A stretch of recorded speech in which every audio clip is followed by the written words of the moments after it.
하나님 말씀 함께 봅니다. 함께 보실 하나님 말씀은 누가복음 18장 9절에서 14절 말씀입니다.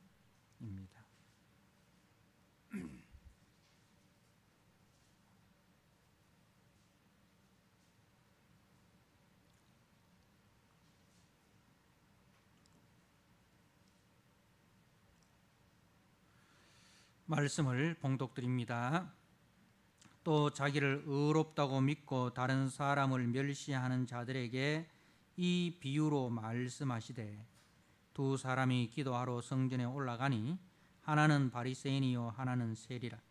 바리새인은 서서 따로 기도하여 이르되, 하나님이여, 나는 다른 사람들 곧 토색, 불의, 간음을 하는 자들과 같지 아니하고 이 세리와도 같지 아니함을 감사하나이다.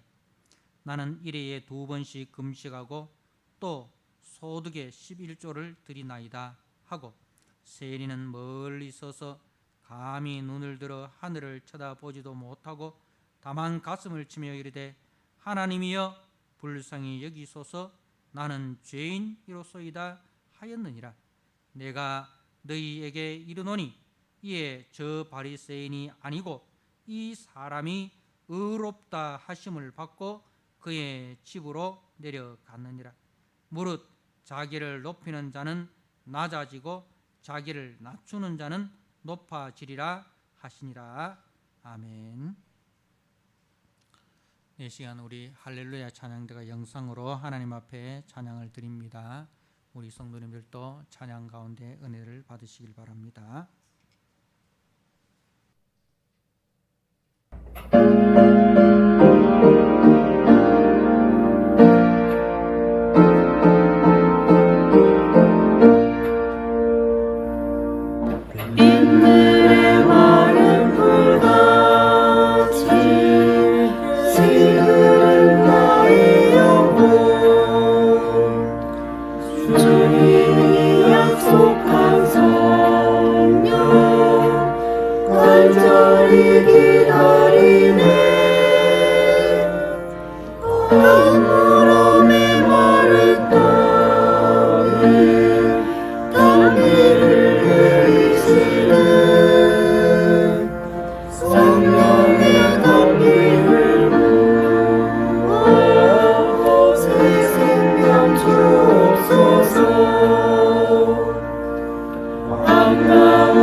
네, 오늘 누가복음 18장 9절에서 14절 말씀, 누가 의로우냐라는 제목으로 주신 말씀을 함께 나누고자 합니다.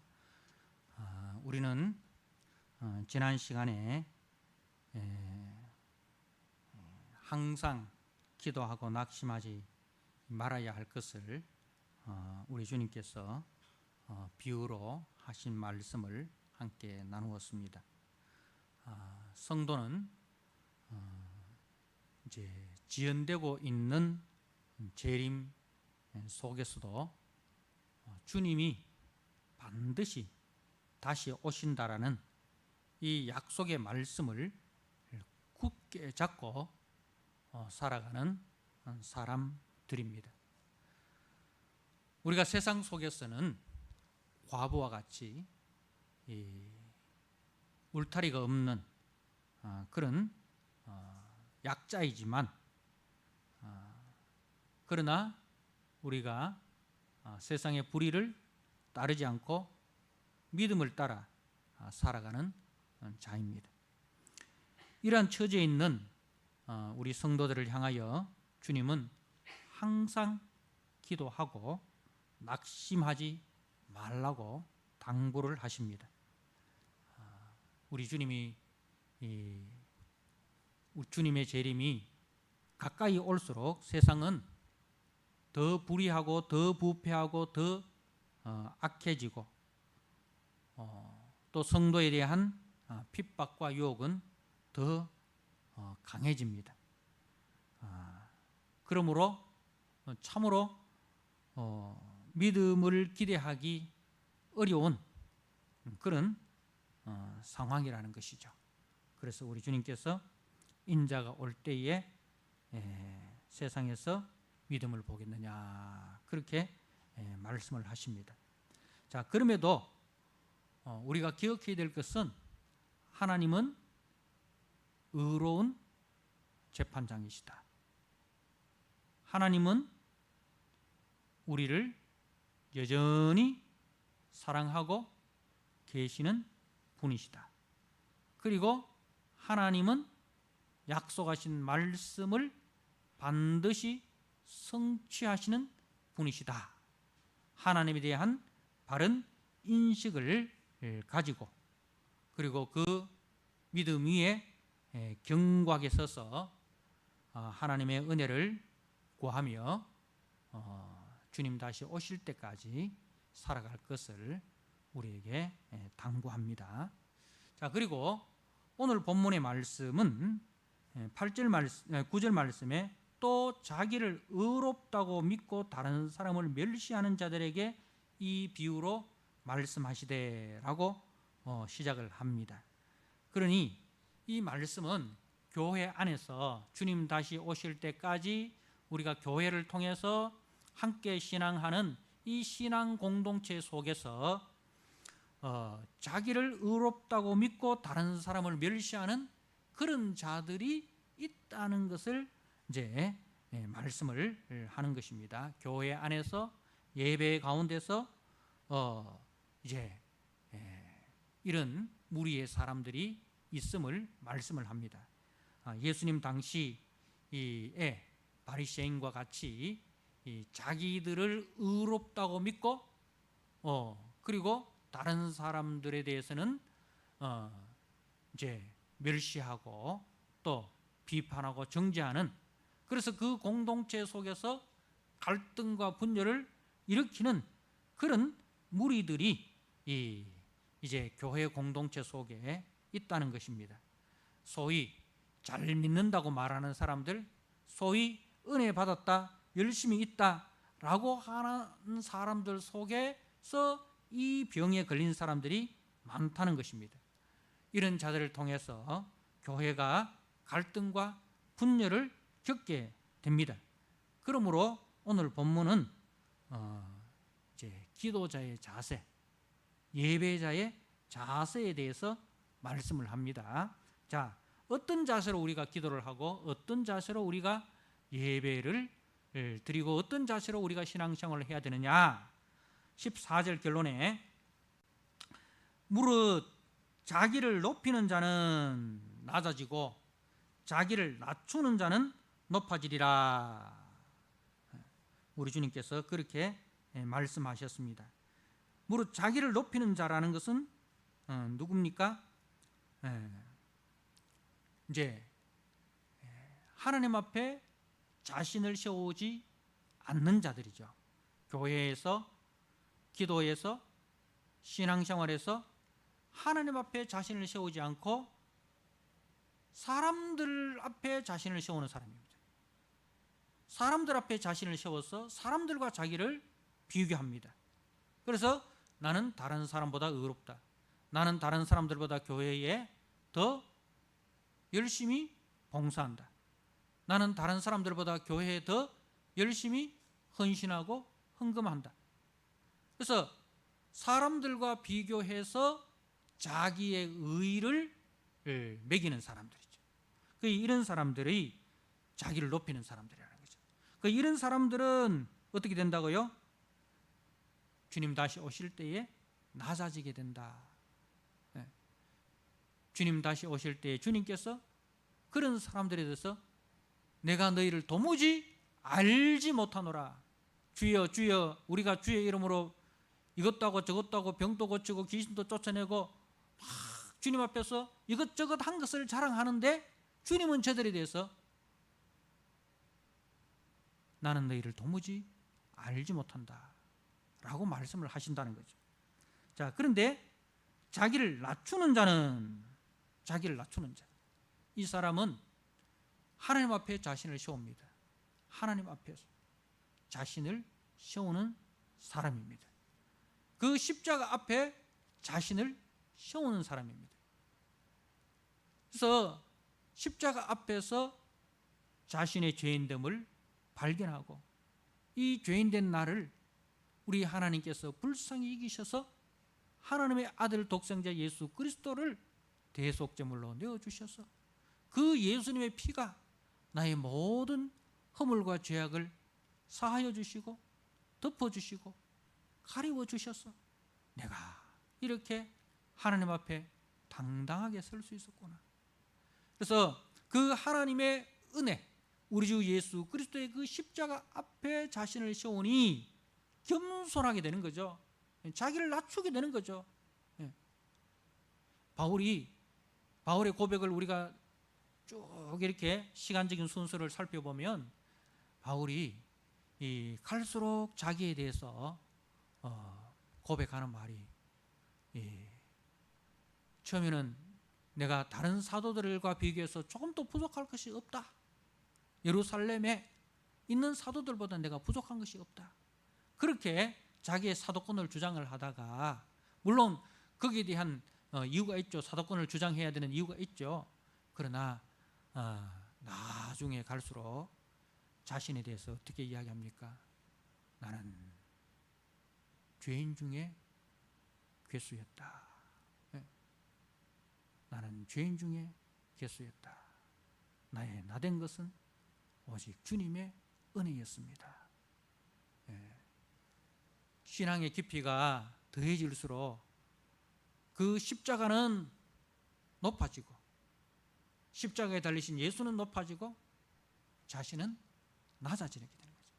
그래서 십자가에 달리신 예수만 자랑하는 거죠. 그래서 바울이 십자가 외에는 아무것도 알지 않기로 작정하였다. 십자가 외에는 자랑할 것이 없느니라. 이렇게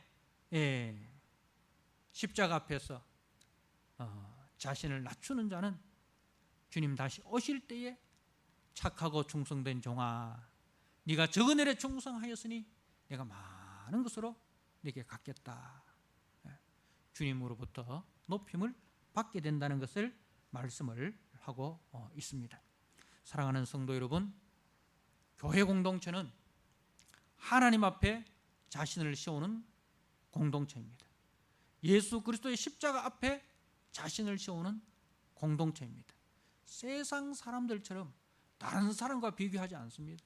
다른 사람과 비교해서 자기보다 조금 더 잘난 사람 앞에는 비굴해지고 자기보다 조금 못한 사람들 앞에서는 당당해지고 그 사람을 비하하고 그런 세상의 기준, 세상의 가치관이 아니라 교회는 철저하게 예수 그리스도 앞에서, 하나님 앞에서 자신을 세워서 그 주님의 만극하신 사랑과 은혜에 감사하고, 그리고 그 은혜에 감사하여 순종하고 헌신하고, 그리고 그 모든 일을 다 행한 이후에 나는 무익한 종입니다, 내가 하여야 할 것을 하였을 뿐입니다, 이렇게 모든 영광을 주님 앞에 돌리는 그 사람이 진짜 주님의 은혜를 받은 성도입니다. 그래서 그런 사람을 통해서 교회가 평안해지고, 그런 사람을 통해서 교회가 든든히 세워지는 것입니다. 사도행전에도 우리가 바나바라는 사람을 봅니다. 사도행전에서 바나바라는 그 사람은 별명이지 않습니까? 바나바가. 근데 이름이 보다도 별명이 더 유명한 사람, 바나바, 위로자, 권면하는 사람, 권위하는 사람, 상담자는 말입니다. 그래서 그 사람은 늘 교회 공동체 속에서 자신이 낮추어지고 자신의 것으로 섬기면서 형제를 높이고 교회를 높이고, 그래서 그 예루살렘 교회가 부흥이 일어나는 데 있어서는 이런 바나바와 같은 많은 사람들이 있었기 때문에 교회가 부흥이 되고, 교회가 세상 속에서 빛이 되고 소금이 되고 그런 것입니다.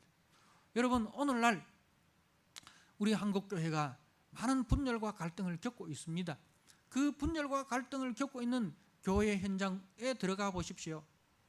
참 이쪽 저쪽 나누어져서 싸우는데 양쪽의 이야기를 들어보면 다 자기들이 억울하대요. 다 자기들이 옳대요. 다 자기가 억울하고 다 자기가 참 옳고 억울한데, 그런데 어느 누구도 자기에 대해서, 남에 대해서 십자가를 기준을 가지고 자기를 보고 십자가를 기준해서 형제를 보는 것이 없어요. 다 자기를 중심해서 내가 억울하다, 자기를 중심해서 내가 옳다, 자기가 중심인 그런 곳은 늘 갈등과 분열이 일어나게 됩니다. 그러나 십자가를 중심으로 놓고 볼 때는 나는 죄인이고, 그리고 옆에 있는 부족한 형제도 내가 덮어주어야 할 대상이고, 내가 사랑해야 될 대상이고, 내가 기도해야 될 대상이고, 내가 섬겨야 할 대상이고, 내가 붙들어 주어야 할 대상이다. 이것이 십자가의 은혜로 가는 교회입니다. 그런 교회는 하나 될 수밖에 없고, 그런 교회는 뜨거워질 수밖에 없다는 것입니다. 자, 오늘 이 두 사람이 기도하러 성전에 올라갑니다. 10절에 두 사람이 기도하러 성전에 올라가니 하나는 바리새인이고 하나는 세리라 라고 합니다. 자, 성전에 기도하러 올라간다고 했는데, 여러분, 이 성전이 어떤 곳입니까? 바리새인은 성전이 어떤 곳인지도 알지 못하고 성전에 올라가고 있습니다. 자, 바리새인이 성전에 올라가서 기도하는데 이렇게 기도합니다. 11절에 바리새인은 서서 따로 기도하여 이르되, 따로 기도하여. 왜 따로 서겠습니까? 왜 따로 서겠습니까? 뭐 기도하기 전에 따로 국밥 먹고 왔습니까? 왜 따로 서겠습니까? 나는 저 사람과 다르다, 이 자기 우월의식이죠. 나는 저 사람과 다르다 라는 이 우월의식 때문에 따로 서는 거예요.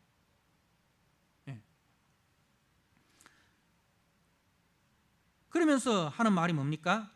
하나님이여, 나는 다른 사람들 곧 토색, 불의, 간음하는 자들과 같지 아니하고 이 세리와도 같지 아니함을 감사합니다. 이 사람은 기도하러 와서 뭘 봅니까? 다른 사람을 보고 있어요. 세리를 보고 있어요. 기도하러 와서 하나님을 보는 것이 아니라 기도하러 와서 예배드리러 와서 다른 사람을 보고 있는 거예요. 저기 있는 A 집사처럼, 저기 있는 B 집사처럼 나는 토색, 불이 간음하는 자가 아닙니다. 저기 있는 세리와도 같지 않습니다. 나는 1회에 2번씩 금식하고 또 소득의 11조를 드립니다. 이렇게 기도합니다. 여러분, 성전은 어떤 것이에요? 성전은요, 하늘 영광 가운데 거하시는 주님께서 죄인된 우리를 만나시기 위하여 친히 자신을 낮추어 내려오신 곳이 성전입니다. 성전은 하늘 영광 가운데 거하시는 그 거룩하시고 존귀하시고 영광스러운 하나님이 죄인된 자기 백성을 만나시기 위하여 그 하늘의 모든 영광을 내려놓으시고 이 땅에 자신을 낮추어 내려오신 그것이 성전입니다. 그러면은 그 성전이 보여주고자 하는 실체가 뭐겠습니까? 성전의 실체가 뭐겠습니까? 우리 주님께서 요한복음에 이 성전을 헐라 내가 사흘 만에 다시 일으키겠다라고 하셨어요. 그 성전이 무엇입니까? 건물입니까? 사람입니까? 제자들은 다른 종교인들은 아니, 이 사람이 아무리 능력이 있다고 해도 어떻게 이 건물을 헤롯 대왕이 46년 동안이나 공사를 했고도 아직도 미완성인 이 큰 건물을 사흘 만에 무너뜨리고 다시 세운다? 말도 안 되는 이야기다. 이 성전을 건물로 보았어요. 제자들도 그렇게 보았습니다.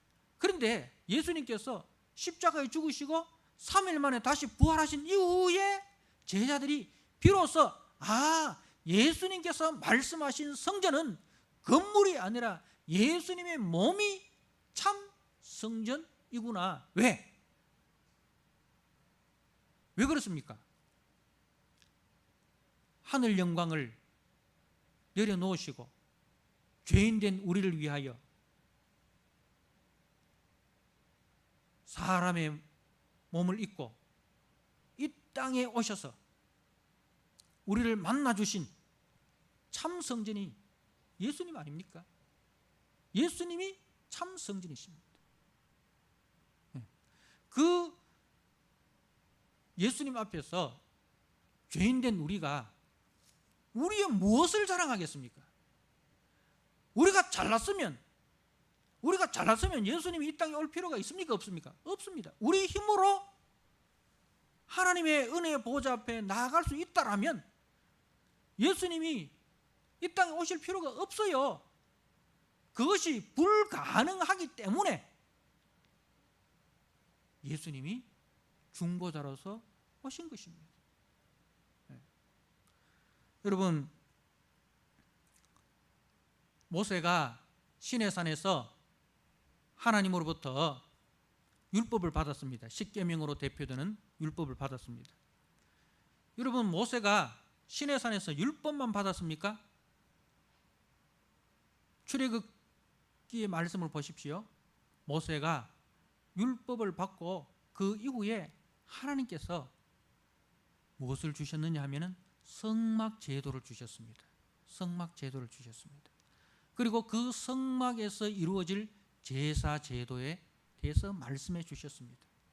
무슨 의미인가 하면 율법을 통해서 율법의 역할이 우리가 갈라디아서 말씀을 매일 성경을 통해서 묵상을 하고 있습니다. 그죠? 갈라디아에서 우리에게 무엇을 말씀하고 있습니까? 율법이 뭐예요? 율법은 우리를 그리스도께로 인도하는 몽학선생이다. 그렇게 이야기합니다. 그죠? 그리스도께로 인도하는 몽학선생이다. 다시 말해서 율법은 왜 예수 그리스도가 필요한가? 왜 예수 그리스도가 오셔야 되는가? 는 그 이유에 대해서 우리에게 가르쳐주고 있습니다. 예수 그리스도가 오셔야만 되는 그 이유, 율법은 우리에게 의인은 없나니 하나도 없으며 모든 사람들이 죄를 범하였음에 하나님의 영광에 이르지 못하더니, 이것을 가르쳐주고 있습니다. 율법은 하나님께서 우리에게 주신 복된 말씀인데요, 그런데 그 율법이요 우리에게 무엇을 가르쳐 주느냐 하면, 율법은 우리에게 지켜라고 주시기 이전에 먼저 우리의 존재를 밝혀주는 거예요. 모든 사람이 죄를 범하였으며 하나님의 영광에 이르지 못하더니 의인은 없나니 하나도 없다 는 것을 가르쳐 주기 위해서 율법이 주어졌습니다. 그러면은 복음이란 무엇입니까? 복음은 로마서 1장 17절에 복음에는 하나님의 의가 나타났어. 복음에는 하나님의 의가 나타났어. 그러면은 이 하나님의 의가 무엇입니까? 로마서 3장 21절에 보면은 율법 외에 하나님의 한 의가 나타났어라고 되어 있습니다. 율법이 할 수 없는 것을 예수님이 하셨다. 이게 복음이에요. 율법이 할 수 없는 것이 무엇입니까?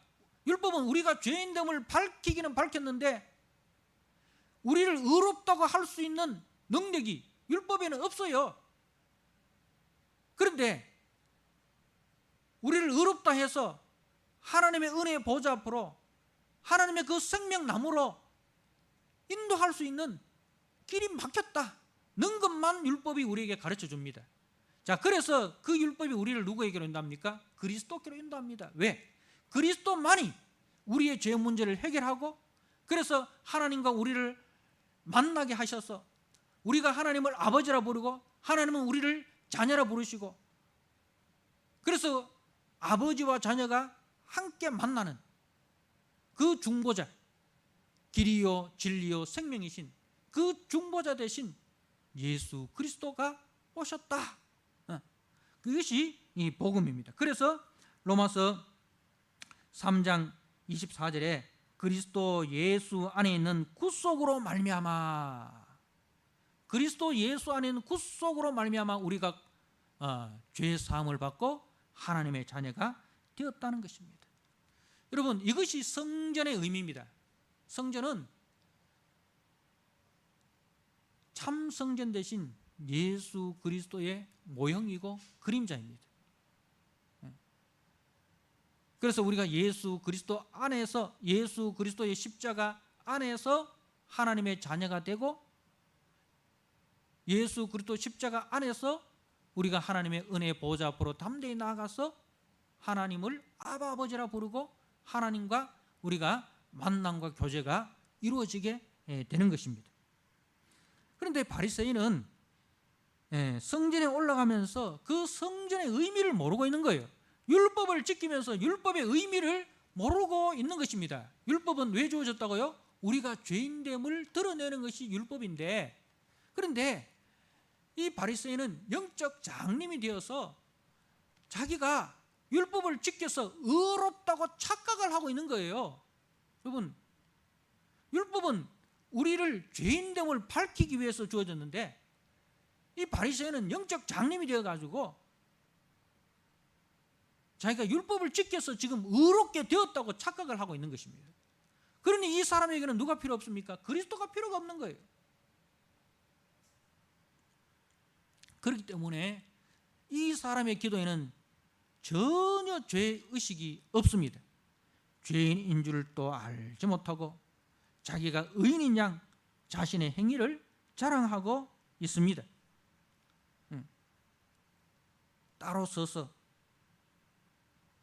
기도하여 나는 다른 사람들 곧 토색 불이 간음하는 자들과 같지 아니하고 세례와도 같지 아니함을 감사합니다. 일회에 2번 금식하고 소득의 11조를 드립니다. 여러분, 이 사람은 하나님 앞에 서본 적이 없는 사람입니다. 이 사람은 십자가 앞에 제대로 서본 적이 없는 사람입니다. 하나님 앞에 제대로 선자는 자신이 불의한 죄인됨을 뼈저리게 인식하고 하나님의 긍휼과 자비를 간구하게 됩니다. 여러분, 다윗이 시편 51편에서 뼈저리게 자기의 죄인됨을 깨닫습니다. 그리고 하나님의 긍휼과 자비를 간구하는 것을 우리가 보게 됩니다. 시편 51편 말씀을 한번 보시기 바랍니다.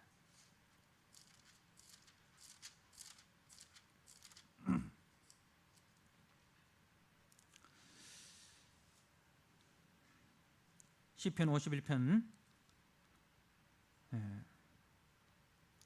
5절에 내가 죄악 중에서 출생하였으며 어머니가 죄 중에서 나를 잉태하였나이다. 이 말은 어머님이 죄지 가지고 내가 그 결과로 내가 태어났습니다, 그런 이야기가 아니고요. 내가 죄악 중에서 출생하였으며 어머니가 죄 중에서 나를 잉태하였나이다. 이 말은 내 근본 출생이 죄인으로 내가 출생되었습니다. 어머니의 어머니 쭉 올라가 보세요. 그러니까 우리 모든 인생들은 다 원죄 안에 있는, 죄의 권세 안에 있는 존재다 이 말입니다. 죄를 지어서 죄인이 아니라 죄인으로 태어나서 죄를 짓는 겁니다. 여러분, 갓난아이가 왜 죽습니까? 죄를 지어서 죄값으로 죽습니까? 죄인으로 태어났기 때문에 갓난아이도 죽는 거예요. 이걸 가지고 우리는 원죄라 합니다. 모든 사람이 죄를 범하였으며, 모든 사람이 죄를 범하였으며, 그 모든 사람에는 금방 태어난 갓난아이도 포함이 됩니다. 죄를 지어서 죄인이 아니라 우리가 그 아담의 원죄 안에 있기 때문에 죄인으로 태어나는 거예요. 그것을 이제 다윗이 고백을 하는 것입니다. 자, 그러면서 다윗이 무엇을 간구하고 있습니까? 6절에 보소서, 주께서 중심이 진실함을 원하시오니 내게 지혜를 은밀히 가르치시리다. 내게 지혜를 은밀히 가르치시다. 하나님이 가르치시는 지혜가 무엇입니까? 7절에 우술초로 나를 정결케 하소서. 내가 정하리다. 나의 죄를 씻어 주소서. 내가 눈보다 희리이다. 내게 즐겁고 기쁜 소리를 들려 주시사 주께서 꺾으신 뼈들로 즐거워하게 하소서. 자, 뭐가 필요하다고요? 대속제물이 필요하다는 거예요. 주께서 꺾으신 뼈들이 필요하다는 겁니다. 그게 지혜입니다. 지혜. 나는 원죄 안에 있고 이 원죄 안에 있는 나를 위해서 하나님께서 대속제물을 내어주심으로, 보내주심으로 그 대속제물로 말미암아 내가 깨끗하게 된다라는 이 대속의 교리를 이제 다윗이 이 고백을 하는 것입니다. 사랑하는 성도 여러분, 예수님은 우리의 죄를 대속하기 위하여 대속제물로 이 땅에 오셨습니다. 그래서 그 예수님의 대속제물로 말미암아 우리와 하나님 사이의 죄의 담이 무너지고 이제 우리가 하나님의 은혜의 보좌 앞으로 예수의 피를 힘입어 담대하게 나아가게 되는 것입니다. 예수님의 그 피를 힘입어 예수의 의의 옷을 입고 이걸 가지고 칭의라 하죠. 칭의. 의롭지 않은데 예수님을 통해서 우리를 의롭게 봐주시는 거죠. 우리가 의롭지 않은데 우리가 예수의 옷을 입었기 때문에, 예수의 피가 우리 몸에 발렸기 때문에 하나님께서 우리를 보실 때 예수의 피를 통해서 우리를 보시고 예수의 옷을 통해서 우리를 보시고 의롭다고 인정해 주시는 거예요. 그래서 우리는 이 예수님의 의를 계속해서 힘입어야 되는 거예요. 칭의가 예수 믿고 구원받을 때만 필요하고 예수 믿고 구원받은 이후에는 칭의가 필요 없는 게 아니에요. 은혜의 보좌 앞으로 나아갈 때는 계속해서 이 칭의의 옷을 입고 나가는 거예요. 칭의의 계속적인 적용을 가지고 우리는 성화락합니다. 우리가 예수님의 피로 의롭다함을 받았기 때문에, 그래서 그 예수님의 피, 예수님의 그 의를 자랑하고 예수 안에서 날마다 나를 죽이고, 그게 뭐예요? 성화예요. 오늘 갈라디아서 5장 16절에서 26절에 육체의 소욕과 성령의 소욕에 대해서 말씀하고 있습니다. 매일 성경에서. 그게 뭐냐면은 이 성령의 소욕, 이 예수님의 그 성품이죠. 성령의 소욕이라는 성령은 예수님의 영입니다. 그죠? 진리의 영, 예수님의 영이 우리를 어디로 인도합니까? 계속해서 예수님에게로 인도하는 거예요. 예수님을 사랑하게 하고, 예수님을 닮아가게 하고, 예수님을 따라가게 하고, 예수님을 자랑하게 하고, 이게 성령이 하시는 일이에요. 네. 그런데 우리 속에는 아직 죄의 본성이 남아 있습니다. 그죠? 이 죄의 본성이 예수 믿고 난 이후에도 아직 우리 속에는 죄의 본성이 남아 있어요. 이 죄의 본성이 계속해서 구약의 아말렉과 같이 우리의 신앙의 발목을 잡아요.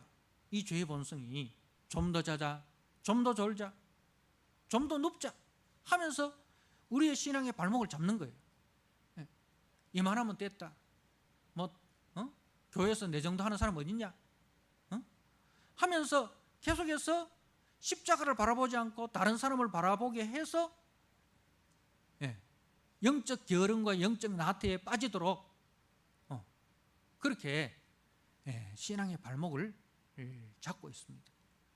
이 두 사이에서 우리가 치열하게 싸우는 거예요. 이걸 가지고 선한 싸움이라고 합니다. 이걸 가지고 우리는 영적 싸움이라고 합니다. 그리스도가 내 안에서 왕노릇 하게 하느냐, 아니면 내가 나의 왕이냐, 누가 왕노릇 할 것이냐, 이 싸움을 우리가 하는 것입니다. 사랑하는 성도 여러분, 진짜 예수님의 은혜를 힘입어 하나님의 자녀가 된 사람은 자기 의의가 아니라 자기의 죄인됨을 발견하고 예수님의 의의를 힘입어 하나님 앞에 나아갑니다. 11조와 금식을 자랑할 것이 아니라 모든 것이 주님이 주신 은혜고 모든 것이 주님의 것입니다. 주님의 것을 주님께 바쳤을 뿐입니다. 나의 나된 것은 오직 주의 은혜입니다. 내 것이 아니고 주님의 것입니다. 이것이 11조 생활이에요. 11조라는 것은 만물을 드리는 거잖아요. 만물이라는 것은 대표입니다. 대표라는 것은 모든 것이에요. 11조를 드린다는 것은 만물을 드리는 것이고 모든 것을 드리는 거예요. 내게 있는 모든 것을 아낌없이 드리네. 그게 11조예요. 그래서 열의 하나만 주님의 것이고 열의 아홉은 내 것이다. 아닙니다. 열의 열 모두가 주님이 주신 것인데 그것을 대표해서 11조를 드리는 거예요. 그리고 10의 아홉도 쓸 때 어떤 마음으로 주님이 주신 은혜입니다. 주님의 것입니다. 주님의 것을 가지고 우리가 애들 학교도 보내고, 주님의 것을 가지고 내 옷도 사 입고, 주님의 것을 가지고 내가 차도 사고 이렇게 하는 거예요. 다 주님이 주신 은혜입니다. 그 고백이 이 11조 생활인 거예요. 내가 11조를 드렸기 때문에 하나님께서 내게 더 큰 복을 주실 것이다. 그런 어떤 하나님과 밀당하는 게 아니에요. 11조는 하나님과 밀당하는 게 아니에요. 11조는 모든 것이 주님의 것입니다라는 신앙 고백입니다. 자, 이러한 바리새인과 대조적으로 세리는 멀리 서서 기도합니다. 하나님 앞에서 자신이 죄인됨을 의식하는 자의 모습입니다. 거룩하신 하나님 앞에서 자신의 죄인됨을 부끄러워하고 두려워하는 태도를 보였습니다. 자신의 수치와 비천함의 깊이를 인식하고 자신의 가슴을 치며 슬퍼하고 안타까워하고 있습니다. 하나님이여 나를 불쌍히 여기소서 나는 죄인이로소이다. 이런저런 죄를 범했기 때문에 죄인이 아니라 죄된 존재라는 것입니다. 죄된 존재, 죄의 권세에 사로잡혀 죄의 종노릇하고 있는 존재라는 그런 의미입니다. 그리하여 오직 주의 긍휼과 용서함 외에는 소망 없는 존재임을 뼈저리게 고백하고 있습니다. 주님은 말씀합니다. 바리새인이 아닌 세리가 의롭다함을 받고 집으로 돌아갔다 하셨습니다. 바리새인의 의는 하나님 앞에서의 의가 아니라 하나님과 아무 상관없이 다른 사람들과 비교해서 좀 더 나을 뿐이고, 이것은 오히려 남을 비하하고 남을 업신여기는 하나님 앞에 더 큰 죄를 범하는 결과를 가져옵니다. 그러나 세리는 사람 앞에서 죄인이었지만은 하나님 앞에서 자신의 영적인 실상을 깨닫고 죄된 존재로 고백합니다. 바리새인이나 세리나 다 하나님 앞에서 죄인이지만은 바리새인은 자신의 실상을 모르는 영적 장님이면서 오히려 선생 노릇하고 심판자 노릇을 하고 있습니다. 교회 안에서도 이런 일이 있다는 것을 알고 우리는 조심해야 합니다. 교회는 주님의 십자가 은혜로 구속함을 받은 자들의 모임이기 때문에 오직 자신의 죄인됨을 고백하고 겸손히 예수님의 은혜를 자랑하고 감사하고 찬양하는 것이 교회입니다. 그렇기 때문에 교회는 자기를 높이고 자기 행위를 자랑하는 것이 결코 아닙니다. 자기를 낮추고 주님과 형제를 높이는 곳, 그곳이 교회입니다. 이런 자세를 가지고 주님 오실 때까지 믿음 생활 하라는 것입니다. 이런 자세를 가지고 교회를 성결하는 것입니다. 참된 성전 되신 주님 앞에 나오는 자들은 허물과 죄로 죽었던 자신을 발견하고 그 죄를 용서하고 하나님의 자녀 삼으시기 위해서 자신의 아들을 대속제물로 내어주신 그 하나님의 사랑과 예수 그리스도의 은혜를 감사하는 것 하는 사람들이 진짜 성도의 삶입니다. 그리고 그 은혜에 감사하여서 교회와 성도를 사랑하고 헌신하고 헌금하고 그리고 남과 비교하지 않고 오직 감사로 살아가는 이런 믿음의 소유자로 주님 오실 때까지 교회를 섬기라. 이것이 우리 주님의 당부의 말씀입니다. 이 주님의 말씀을 기억하시고 주님 다시 오실 그날까지 이 십자가 은혜 안에 여러분 자신을 세우시고 그 십자가 은혜로 감사하고 그 십자가 은혜로 교회를 잘 섬기시는, 그래서 여러분들로 말미암아 교회가 분열과 갈등이 아니라 교회가 하나됨, 교회가 평안함, 여러분들로 말미암아 형제들이 높아지고 형제들의 눈에서 눈물이 그치고 형제들의 그 가슴이 뻥 뚫리게 되는 그러한 진짜 주님이 기뻐하시는 성도로 세워지는 저와 여러분 되기를 주님의 이름으로 축복합니다. 아멘. 우리 하나님 아버지, 누가 더 의로운가? 주님, 바리새인은 한 번도 자신을 주님 앞에 십자가 앞에 자신을 세워보지 못한 사람이었습니다. 그러나 세리는 주님 앞에 십자가 앞에 자신을 세워서 자신의 죄인됨을 발견하고 그 죄를 위하여 우리 하나님 아버지께서 독생자 예수 그리스도를 우리를 위하여 십자가 대속제물로 내어주신 그 공로로 말미암아 내가 의롭게 되고 내가 하나님의 자녀가 되었다라는 이 칭의의 신앙을 가지고 힘써 주님 앞에 충성하고 헌신하면서 주님만 높이고 주님만 자랑하며 성도를 섬기는 겸손한 아버지 신앙인으로 살아가는 하나님 아버지, 그러한 그 삶이 우리 모든 성도들의 삶이 되게 하여 주시옵소서. 주님 다시 오실 그날까지 이 믿음의 자세, 이 신앙의 자세를 가지고 주님을 섬기고 교회를 섬기고 형제를 섬기는 아버지, 우리 성도들이 다 되게 하여 주옵소서. 예수님께 하신 이름으로 감사하며 기도드리옵나이다. 아멘. 찬송